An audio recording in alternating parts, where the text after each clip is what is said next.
We are the only feminist organization in the state of New York that's really fighting for women equality.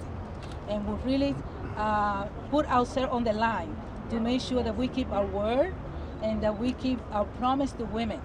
We don't sell out, and it doesn't matter how much pressure they put. Welcome back to Inside City Hall. That was the words of my first guest when her organization surprised many and endorsed Zephyr Teachout over Governor Andrew Cuomo. This comes despite the majority of women's groups sticking with the governor. Zenaida Mendez is the president of the National Organization for Women's New York State chapter. She joins me now to talk about what went into that decision. Good to see you. Thanks for joining us. Well, thank you. Now, this is very interesting. I mean, just from the clip that you said there, you say it didn't matter how much pressure. Was there pressure? A little bit. Yeah. I mean, well, let's work backwards. National Organization for Women.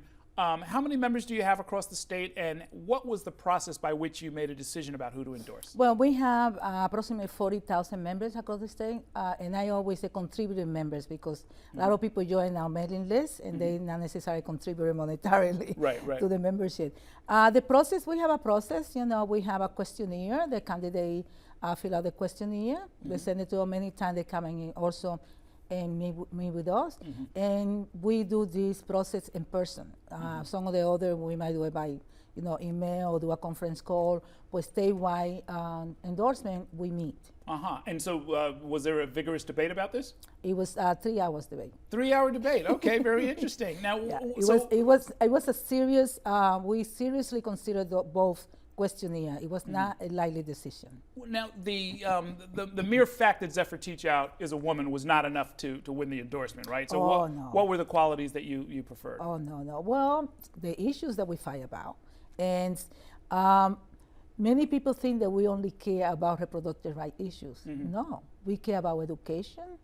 We care about, pay family sick leave. Economic issues are a big factor for women in the state. So we look at globally what's going on. We also are very concerned about, corruption and everything else that happens in the state because women are more affected by everything. Every policy government takes are affected to women. Well, now, when the governor created this Women's Equality Party that he's running on and his running mate Kathy Hochul is running on, I know there were some members of NOW, including your New York City president, Sonia Osorio, who were present at that. So there's some group within your organization that likes the idea of the Women's Equality Party. What's your view? Well, this is what happened. We are a member of the Women Equality Coalition in New York State. Sonia Osorio represents us in that coalition. So she was there with the coalition, not necessarily representing NOW. Yes. Oh, okay. Very interesting. So, well, give me your take. Give me the Zenaida Mendez take on the Women's Equality Party. Is it a good idea, bad idea? What do you think? It's a wonderful idea if it was run by women, or if it was a creation of women. Okay. But I am very concerned how it was created. It's aligned right now, and it's basically aligned to elect the governor in case something happened with the Democratic primary. For he's going to stay in the line, and I don't understand it because he already in the working family party line, independent line, the Democratic line. How many lines can he be? So my concern is we live in a democracy. And last time he ran unopposed. So now this was going to be the opportunity to really have an election. And so if the Women's Equality Party does make it past November and is a permanent ballot status party, would it then be something that you might take another look at and maybe support? Well, if women are in charge, yes. If we are in charge of how it's going to proceed, what are our priority, and it's a larger discussion that include all women, women of color specifically, because a lot of these decisions are taken by white women and a few women of color. So it had to be inclusive, something coming from the grassroots. Listen to what women want in the trenches, women are doing. Include more not-for-profit organizations, head of more of those organizations. I mean, it's so much happening in the state of New York. Women are so behind. So that's our concern. If we're going to have a Women Equality Party, let's have a big Congress. Let's have a big audience where everyone have an input.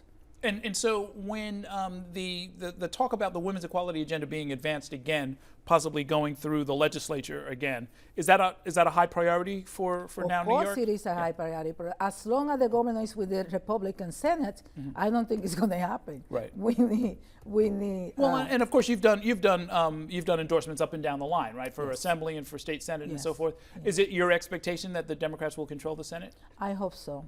I'm looking forward to that. Okay. But it's not. You see, even if it is bipartisan, we just look at who is pro-choice. So even if we have, because we have Republicans who are now members. Right. We are bipartisan. Right. But they are pro-choice. So that is what we're looking is the issue. And it's a little bit of inside baseball, but this is the audience for it. There was a dispute last year that I imagine would carry over into the next session, which is whether or not all 10 planks of the women's equality agenda should hang together, because there were some people who opposed, in particular, some of the anti-abortion candidates or senators didn't like having them all sort of hanging together. Strategically, what do you think is going to happen, and what's the right way to go? Now New York State is sticking to the 10-point. Okay. I mean, that was the point. I mean, and I also think that the media and everybody have to stop saying the abortion piece. It is to codify this law with the federal law. It's nothing new. Sure. So that's a concern, you know, how we phrase that. So therefore, in the Republicans or the people opposed in the Senate, and even in the Senate, but also they are Democrats in the Senate that are opposed to it. Sure. They know this is not about abortion. Okay, we shall see. I guess last but not least, when you talked about pressure, I mean, there's this sense that you don't go up against the Cuomo operation. They've got $35 million. They've been known to exact retribution here, or at least they call and talk tough about it and so forth. You seem to be an example of somebody, both as an individual and as an organization, not really scared of any of that. Of course not. I mean, voters are intelligent. You can have all the money in the world, but when you look at people's record, that's what they're going to go about. And in New York State, everyone is in politics. Every county is involved. And I think it's important to look. It's not so much about the money that the governors have or that political machine has. You have to look on what's the process on election day. Each of the county, each of the board of election, we have to have a discussion. You know, who appoint the people that are there on the ballot, working on the poll on that day. That's important because they control those polling sites. So it's not about the money. Let's talk about who's control the polling site on that day. All right, we will be watching next week and beyond. Thank you so much for coming by. We'll talk again real soon. Thank you. All right, we're going to take a short break now, and when we come back, we'll head out to Staten Island for a tour of Vincent Ignizio's City Council District. Also tonight, 4 top reporters will help us sort out a busy week in politics, including a very public fight between Mayor de Blasio and City Controller Scott Stringer. We're back in a minute.